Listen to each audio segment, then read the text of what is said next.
नमस्कार मित्रों, CET student के लिए आज की ये क्लास आपके लिए बहुत ही महत्वपूर्ण होने वाली है। चलिए शुरुआत करते हैं। इसमें आपके जो है इंडिया जीके के प्रश्न तो मैंने आज नहीं लिए, लेकिन साइंस और आपके जो है राजस्थान जीके कवर हो जाएगा। इससे बहुत ही महत्वपूर्ण क्वेश्चन इसमें आपके है शामिल है। पहला क्वेश्चन आपका है, सर्वप्रथम चांदी किस राजा के समय निकाली गई? बताइए। राणा मुगल, महाराणा कुंभा, महाराणा प्रताप या इनमें से कोई नहीं? तो सर्वप्रथम चांदी किसके समय निकाली गई? आपका राइट आंसर बताइए। इनमें से क्या हो जाएगा? ऑप्शन नंबर डी हो जाएगा, इनमें से कोई नहीं। क्योंकि उदयपुर में जावर की जो खाने हैं वह किस समय चांदी की खाने कहाँ पर है? जावर उदयपुर में। और ये कब निकली? ये राणा लाखा के समय निकली। कब? राणा लाखा के समय जो ये खाने निकली आपने चांदी की। ऑप्शन नंबर आपका जो है डी बिल्कुल करेक्ट रह जाएगा, इनमें से कोई नहीं। चलिए आगे बढ़ते हैं। क्वेश्चन नंबर अगला आपका, इसका राइट आंसर बताइए। अलाउद्दीन खिलजी द्वारा चित्तौड़ को नाम दिया गया, बताइए क्या नाम दिया गया था? चित्तौड़ किले पर आक्रमण किया था 1303 ईस्वी में किसने? अलाउद्दीन खिलजी ने। तो चित्तौड़गढ़ किले को जीतने के बाद जो है अलाउद्दीन खिलजी ने उसका नाम क्या रख दिया? बताइए। इलाहाबाद, जलालाबाद, खिरजाबाद या नसीराबाद? तो आप सभी का राइट आंसर हो जाएगा, उसका नाम रख दिया था खिरजाबाद। ऑप्शन नंबर सी बताने वाले सभी स्टूडेंट करेक्ट हैं। चलिए आगे बढ़ते हैं। अगला क्वेश्चन चलिए बताइए इसका राइट आंसर। निम्नलिखित में से किसने वर्ष 1952 में कालीबंगा की पहचान की? मार्टिमोर, व्हीलर, अमलानंद घोष, जेपी जोशी या आर.डी. बनर्जी? तो आप सभी का राइट आंसर हो जाएगा, अमलानंद घोष द्वारा 1952 में कालीबंगा सभ्यता की खोज की गई। कालीबंगा शब्द का अगर अर्थ पूछे आपको तो वो क्या होता है? काली चूड़िया। क्या होती है? काली चूड़िया। ये सभ्यता आपके कहाँ पे विकसित हुई? हनुमानगढ़ में सरस्वती नदी के किनारे पर, जो वर्तमान में आपके घग्गर नदी के नाम से जानी जाती है। जूते हुए खेत के एकमात्र प्रमाण यहाँ से मिले हैं। जूते हुए खेत के एकमात्र प्रमाण जो है इस सभ्यता से मिले हैं। बाकी आपको जानकारी है ही कालीबंगा सभ्यता के बारे में, तो यहाँ से क्वेश्चन देखने को मिलते हैं। चलिए क्वेश्चन नंबर 42 है, कालीबंगा सभ्यता किस नदी के तट पर स्थित है? बताइए। तो आप सभी का राइट आंसर क्या हो जाएगा? घग्गर नदी है ना। ये प्राचीन में आपके जो है सरस्वती नदी के नाम से जानी जाती थी। ऑप्शन नंबर आपका ए बिल्कुल करेक्ट रह जाएगा। चलिए आगे बढ़ते हैं अगले क्वेश्चन की ओर। चलिए क्वेश्चन नंबर 43 आप सभी का बताइए। राजस्थान के नवगठित 33वें जिले प्रतापगढ़ का गठन किन किन जिलों के क्षेत्रों को मिलाकर किया गया? बताइए इसका राइट आंसर। तो बताइए इसका राइट आंसर क्या हो जाएगा? देखो 33 जिले प्रतापगढ़ का गठन जो है वह चित्तौड़गढ़ और ये है आपके डूंगरपुर और बांसवाड़ा। चित्तौड़गढ़ डूंगरपुर, इसमें चित्तौड़गढ़, डूंगरपुर और बांसवाड़ा बिल्कुल है ना। आप सभी का राइट आंसर क्या हो जाएगा? डूंगरपुर नहीं है, बांसवाड़ा, उदयपुर और चित्तौड़गढ़ होगा। ऑप्शन नंबर आपका बी बिल्कुल करेक्ट रह जाएगा मित्रों। चलिए आगे बढ़ते हैं अगले क्वेश्चन की ओर। क्वेश्चन नंबर 44 का राइट आंसर बताइए। राजस्थान की स्थलीय सीमा कितने राज्यों को स्पर्श करती है? तो 4, 6, 7 या फिर 5 जिलों को, 5 राज्यों को जो स्पर्श करती है। कौन कौन से? उसमें आपके आ जाता है पंजाब, उसके बाद आप मध्य प्रदेश, पंजाब, मध्य प्रदेश, उत्तर प्रदेश, इसके अलावा आपके गुजरात है ना। और कौन सा छूट रहा है आपके? और हरियाणा। अब बताइए कितनी कितनी सीमा लगती है इनके साथ? पंजाब के साथ सबसे न्यूनतम 89, मध्य प्रदेश के साथ सबसे अधिकतम 1600 किलोमीटर, उत्तर प्रदेश के साथ 877 किलोमीटर, गुजरात के साथ 1022 किलोमीटर और हरियाणा के साथ 1262 किलोमीटर जो ये सीमा बनाता है अपना राजस्थान। चलिए आगे बढ़ते हैं नेक्स्ट क्वेश्चन की ओर। चलिए क्वेश्चन नंबर 45, राजस्थान में पंचायत समिति का प्रधान अपना इस्तीफा किसे देता है? बताइए दोस्तों, पंचायत समिति का जो प्रधान होता है वो अपना इस्तीफा किसे देता है? बताइए। जिला प्रमुख को, जिला न्यायाधीश को या ब्लॉक प्रमुख को या इनमें से कोई नहीं? बताइए इसका राइट आंसर आप सभी का क्या हो जाएगा? तो दोस्तों पंचायत समिति का जो प्रधान है वह अपना इस्तीफा देता है जिला प्रमुख को, जिले के जिला प्रमुख को देता है। ऑप्शन नंबर आपका ए बिल्कुल करेक्ट रह जाएगा। और ये क्वेश्चन हर बार देखने को मिलता है राजनीति से। अरे चलिए, बोलने का मना किया, बोलो मत। राजस्थान में नगर निकाय और नगर निगम, नगर परिषद एवं नगर पालिका के अध्यक्ष का निर्वाचन करते हैं राज्य सरकार, निर्वाचित पार्षद आपस में, है ना, या फिर नगर के पंजीकृत मतदाता प्रत्यक्ष रूप से? बिल्कुल ऑप्शन नंबर आपका सी बिल्कुल करेक्ट रह जाएगा, है ना। सी बताने वाले सभी भाई बहन करेक्ट हैं। चलिए आगे बढ़ते हैं नेक्स्ट क्वेश्चन की ओर। क्वेश्चन नंबर अगला आपका जोधपुर में प्राचीन राजाओं की छत्रियों एवं उद्यानों के लिए प्रसिद्ध स्थान है, कौन सा है बताइए? ओसियां, दुर्ग या फिर मंडोर। तो आप सभी का राइट आंसर क्या हो जाएगा? मंडोर। ऑप्शन नंबर डी आपका बिल्कुल करेक्ट रह जाएगा मित्रों। चलिए आगे बढ़ते हैं नेक्स्ट क्वेश्चन की ओर। चलिए अगला क्वेश्चन नंबर आपका कि राजस्थान में पोमचा किसे कहते हैं बताइए? वेरी मोस्ट इंपॉर्टेंट क्वेश्चन है। महिलाओं की ओढ़नी विशेष को, पुरुषों के साफे को, महिलाओं की ऊनी शॉल को, या आदिवासी महिलाओं के वस्त्र विशेष को? तो पोमचा क्या है दोस्तों? महिलाओं की ओढ़नी विशेष को जो है पोमचा कहते हैं। ऑप्शन नंबर आपका ए बिल्कुल करेक्ट रहेगा। चलिए आगे बढ़ते हैं। चलिए अगला क्वेश्चन आपका, इसका राइट आंसर बताइए। चलिए कि राजस्थान के किस जिले में झूमिंग प्रणाली अर्थात वालरा जो खेती है वह होती है बताइए? वालरा खेती जो है किस में होती है? हेरंगपुर या आपके जो है दोस्तों डूंगरपुर है, डूंगरपुर, उदयपुर और बांसवाड़ा, इन तीनों इलाके में होती है। ऑप्शन नंबर आपका डी बिल्कुल करेक्ट रह जाएगा। ये जो आदिवासी मेवल प्रदेश प्लस कांठल प्रदेश है, इनके आसपास जो है आपके वालरा कृषि की जाती है, जिन्हें झूमिंग प्रणाली भी कहा जाता है। चलिए आगे बढ़ते हैं। क्वेश्चन नंबर 50 का राइट आंसर बताइए। वह कौन सा निर्वाचन क्षेत्र जिसमें सभी विधानसभा निर्वाचन क्षेत्र अनुसूचित जनजाति के लिए आरक्षित है बताइए? तो वह है बांसवाड़ा क्षेत्र। ऑप्शन नंबर आपका सी बिल्कुल करेक्ट रह जाएगा। एक तरह से हम कह सकते हैं कि एक बांसवाड़ा संभाग है ना। ऑप्शन नंबर आपका सी बिल्कुल करेक्ट रहेगा। चलिए क्वेश्चन नंबर 51 का राइट आंसर बताइए। राजस्थान में हस्तशिल्प की वस्तुओं के विपणन एवं प्रचार हेतु राजस्थानी नामक शोरूम कब प्रारंभ किया गया? तो वह आपके 2008 में प्रारंभ किया गया मित्रों। ऑप्शन नंबर आपका डी बिल्कुल करेक्ट रह जाएगा। राजस्थानी नामक शोरूम कब प्रारंभ किया गया बताइए? इसका राइट आंसर तो वह 2008 में है ना, ध्यान रखना है। चलिए आगे बढ़ते हैं।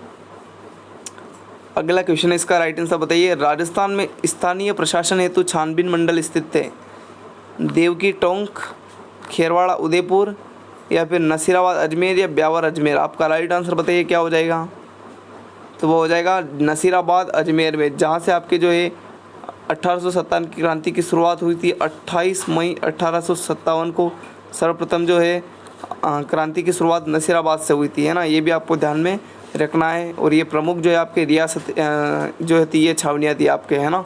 चलिए आगे बढ़ते हैं अगले क्वेश्चन की ओर। क्वेश्चन नंबर 53 है, महल एवं फव्वारों के लिए प्रसिद्ध नगर कौन सा है बताइए? अजमेर, भरतपुर, डीग या फिर जोधपुर? महल एवं फव्वारों के लिए आपके डीग जिला प्रसिद्ध है। डीग जिला प्रसिद्ध है। ऑप्शन नंबर आपका सी बिल्कुल सही रहेगा। चलिए क्वेश्चन नंबर 54 का राइट आंसर बताइए। किस जिले में राज्य सरकार सर्वाधिक पशु मेलों का आयोजन करती है? तो वह करती है बताइए पर्वतसर, गंगानगर, महेंद्रगढ़ या नागौर? दोस्तों आपका right answer option number D होगा। नागौर जिले में जो है सर्वाधिक पशु मेले बढ़ते हैं। ऑप्शन नंबर आपका डी बिल्कुल करेक्ट रह जाएगा, है ना। और राजस्थान का जो सर्वाधिक आय होती है वही पशु मेले से ही होती है ना। चलिए क्वेश्चन नंबर 55 का राइट आंसर बताइए। चीनी नागरिक हेनसांग ने राजस्थान में निम्न में से किस स्थान पर भ्रमण किया था बताइए? नागौर, जयपुर, भीनमाल या फिर अलवर? तो वह भीनमाल है ना। ऑप्शन नंबर आपका सी बिल्कुल करेक्ट रह जाएगा मित्रों। ऑप्शन नंबर सी बताने वाला सभी करेक्ट है। चलिए अगला क्वेश्चन आपका क्वेश्चन नंबर 56 का राइट आंसर बताइए। राजस्थान के व्यापार में अधिकांश किन उत्पादों का बाहुल्य रहता है बताइए? कृषि तथा उसके संबंधित उत्पाद, खनिज पदार्थ, हस्तशिल्प वस्तुएं या वनस्पति तथा पशुओं से संबंधित उत्पाद? तो आप सभी का राइट आंसर हो जाएगा कृषि एवं उससे संबंधित उत्पाद। ऑप्शन नंबर आपका ए बिल्कुल सही रहेगा। चलिए आगे बढ़ते हैं। क्वेश्चन नंबर 57 का राइट आंसर बताइए। जो राष्ट्रीय राजमार्ग संख्या राजस्थान में नहीं गुजरता वह कौन सा है? तो NH 8 भी गुजरता है, NH 14 गुजरता है, NH 15 गुजरता है, NH 23 नहीं। ऑप्शन नंबर डी आपका बिल्कुल करेक्ट रहेगा। चलिए आगे बढ़ते हैं अगले क्वेश्चन की ओर। क्वेश्चन नंबर 58 का राइट आंसर बताइए। राजस्थान के जिस जिले में 21 जून को सूर्य की सीधी किरणें पड़ती है वह कौन सा जिला है बताइए? चूरू, बांसवाड़ा, नागौर या फिर जैसलमेर? तो 21 जून को सूर्य की सीधी किरणें पड़ती है बांसवाड़ा जिले में। और तिरछी पूछे तो तिरछी जो पड़ती है वह आपके श्री गंगानगर में। कहाँ पर? श्री गंगानगर में जो है वह तिरछी किरणें पड़ती हैं। चलिए आगे बढ़ते हैं। अब क्वेश्चन नंबर 59 का राइट आंसर बताइए। जिस नदी का जल किसी खुले महासागर में नहीं पहुंचता है वह कौन सी है?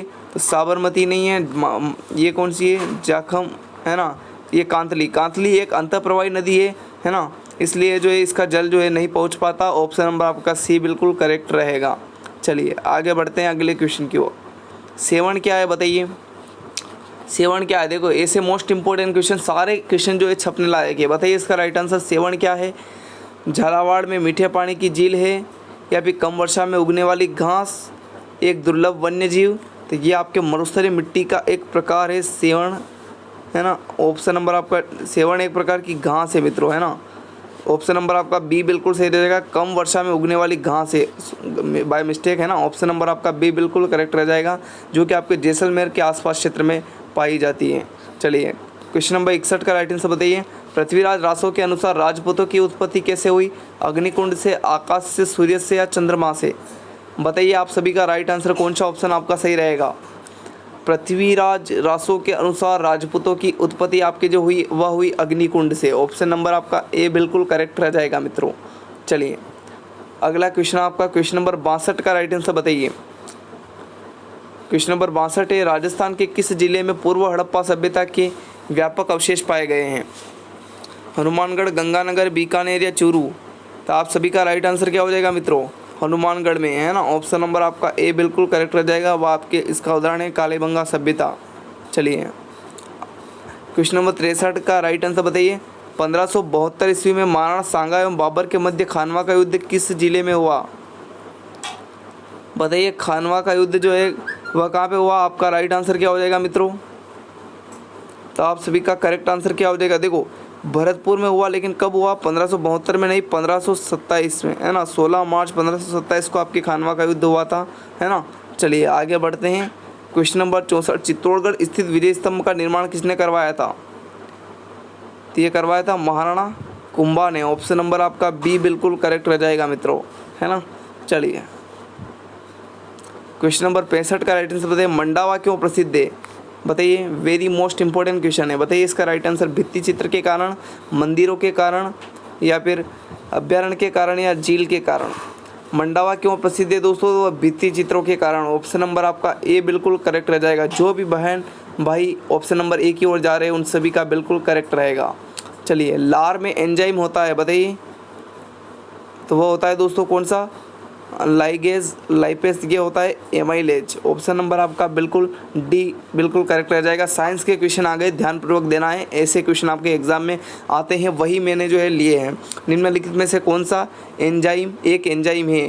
तो इनमें से कौन सा एक एंजाइम है बताइए?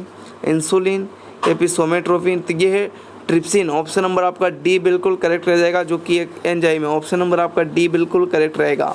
बताइए इसका राइट आंसर। अगला क्वेश्चन, इनमें से कौन से फल का सेवन मधुमेह रोगी स्वच्छ रूप से कर सकते हैं? तो देखो केला का नहीं कर सकते, संतरा का भी नहीं कर सकते, आम का भी नहीं कर सकते, ये एक रूप से बढ़ावा देते हैं, तो अमरूद का सेवन कर सकते हैं।